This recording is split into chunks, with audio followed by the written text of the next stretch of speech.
Sai Ram to all बच्चों।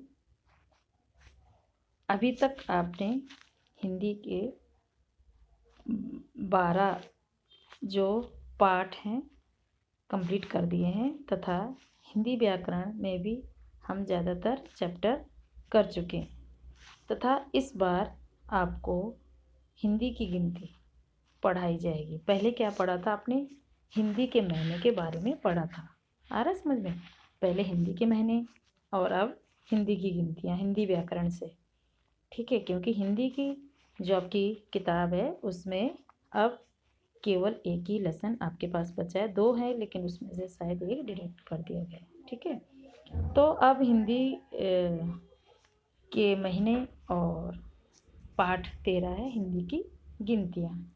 तो पहले भी आप क्लास 3rd में आप पढ़ चुके होंगे हिंदी की गिनतियाँ। तो अब हम पहले हम 1 to 50 तक पढ़ चुके होंगे।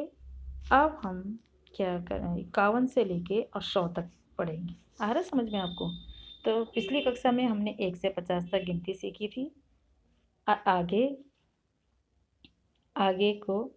की गिनती सीखते हैं। तो ये गिनती चलो आप भी साथ साथ इसको पढ़ेंगे। किस तरह से लिखी जाती है यहाँ पर आपको अंग्रेजी में भी दिया गया है और हिंदी में दिया गया है, ठीक है। तो जो हम बोलेंगे यहाँ पर ये 51 है। 51 के सामने ही जो 5 लिखा गया है, जो 4 बनता है पर जिस तरह से वह 5 है और जो एक जैसे इस तरह से लिखा गया वो 1 है, ठीक है। तो 51, तो 51 को क्या बोलते हैं? 51। वही 52 52। तो यहाँ पर ये 52 ऐसा लग रहा है 42 होगा। कैसा लग रहा है? 52 ऐसा लग रहा है 42 होगा, लेकिन ये इसका क्या मतलब है? 52, ठीक है। 53 और आगे है 53, 54, फिर है 55, 56, 57, 58, 59, 60। अब 50 से लेकर 60 तक, ठीक है। 50 से लेके 51 से लेके 60 तक आपने इस तरह से पढ़ा। तो आपको ये हिंदी में भी और इंग्लिश में भी दोनों आपको लिखनी पड़ेगी। इस तरह से आप एक चार्ट बनाना और आपको लाइन खींच के अपनी हिंदी की नोटबुक में आप लिखोगे, ठीक है। और इसमें से आपके पास शायद MCQ भी आएंगे, ठीक है। ऐसे 2 में जो MCQ, एक तो MCQ तो इसमें से आएंगे ही आएंगे।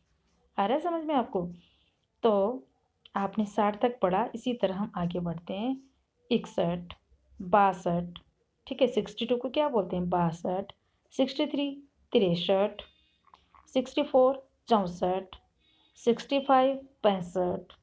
तो इस तरह से आप देख भी रहे हैं कि इनका लिखने का तरीका भी अलग है। तो आपने अंग्रेजी में भी लिखना है और हिंदी में भी लिखना है, दोनों में लिखना है। 65 66 67 68 69 और आगे क्या है? 70 70 70। और यहाँ पर कैसा 7 बना हुआ है? 70। क्या है? 70। बोलने में और लिखने में भी इसका अलग तरीका है, ठीक है। तो आपको अब है 71, 71 72 73 74 75 76 77 78 79 80, ठीक है। 80 को क्या बोलेंगे? 80। तो 71 72 73 इस तरह से। तो 71 72 73 74 75 76 77 78 79 और 80, ठीक है।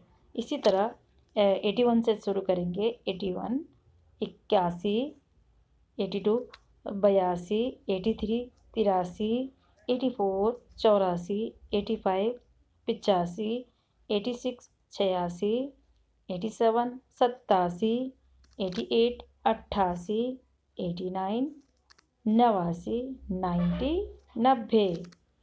तो आपकी 51 से लेके 90 तक की गिनती आपको समझ में आ रही होगी, ठीक है। तो अब हम चलते हैं 91 की तरफ, ठीक है। तो 91 91 91 92 92 92 93 93, 94 94, 95 95, ठीक है, 96 96। आपका लिखने का तरीका भी यहाँ पर देखो, ठीक है। 97 97, 98 98, और 99 99, और 100 100 100। तो इस तरह से आपने 51 से और 100 तक हिंदी की गिनती और अंग्रेजी की गिनती, इसमें सब कुछ लिखा गया है, शब्दों में भी और अंकों में भी, ठीक है। जैसे कि आपके पास होती है ना इंग्लिश में 1 2 वो एनी 1 TWO 2 2 TWO 2, इस तरह से ये हिंदी में भी है। तो आपको इस तरह से याद करना है, और याद करके अपनी नोटबुक में भी ज़रूर लिखना है। तो इस तरह से आपको ये चार्ट बनाना है, और 2 पेज में आपके आ जाएगा, ठीक है। तो जिसको अगर स्टार्टिंग से लिखना है वो स्टार्टिंग से भी लिख सकता है, क्योंकि अगर आपको 1 से लेके 50 तक की भी गिनती लिखनी है, आपको ये रिमाइंड करना है, तो वो भी आप लिख सकते हैं। लेकिन 51 से लेके और 100 तक ही आपके पास जो MCQ होंगे उसी में से आएगा, ठीक है। अगर इससे पहले का कुछ नहीं आएगा। आपने याद करने के लिए आप कुछ भी कहीं से भी कर सकते हैं, 1 से लिखो चाहे कहीं से भी लिखो। तो आपको इस तरह से गिनतियाँ याद करनी है, और आगे जो दूसरी वीडियो में बनाऊंगी वो थोड़ा सा आपके पास इसमें अभ्यास कार्य भी है, ठीक है। अभ्यास कार्य में है, अभ्यास कार्य में थोड़ा सा जैसे कि अंकों में लिखा गया है, तो उसको आपने क्या करना है, शब्दों में लिखना है। किसी पे गोला बनाना है और कोई संख्या पूरी करनी है। आया समझ में? कोई संख्या जैसे कि 71 72 इस तरह से उसमें दिए हैं, और 74 पे वो चले गए हैं, तो अपने बीच का वो कुछ संख्याएँ लिखनी है। तो इस तरह से आपके पास अभ्यास कार्य ऐसा कुछ ज़्यादा नहीं है, लेकिन फिर भी पार्ट 1 और पार्ट 2 मैंने बना दिया है, और हमारा कोर्स भी बहुत जल्दी ख़त्म होने वाला है। तो थोड़ा सा इसको लंबा खींचने के लिए मैंने इसके पार्ट 1 और पार्ट 2 बना दिया है। तो आपको इस तरह से याद करना है, आप अच्छी तरीके से याद करेंगे, और याद करते हुए लिखेंगे भी उसको पूरी तरीके से। आ रहा है समझ में? तो अभी हमने क्या पढ़ा, पाठ 13 हिंदी की गिनती। कौन सा पाठ पढ़ रहे हैं हम लोग? पाठ 13 हिंदी की गिनती। तो गिनती तो वही है, आपको पता ही है, काउंटिंग। तो इस तरह से हमारा ये जो गिनतियाँ थी ये ख़त्म हुई, लेकिन आपके पास तो याद भी करना है और आपको नोटबुक में भी लिखना है, ठीक है। साईं राम।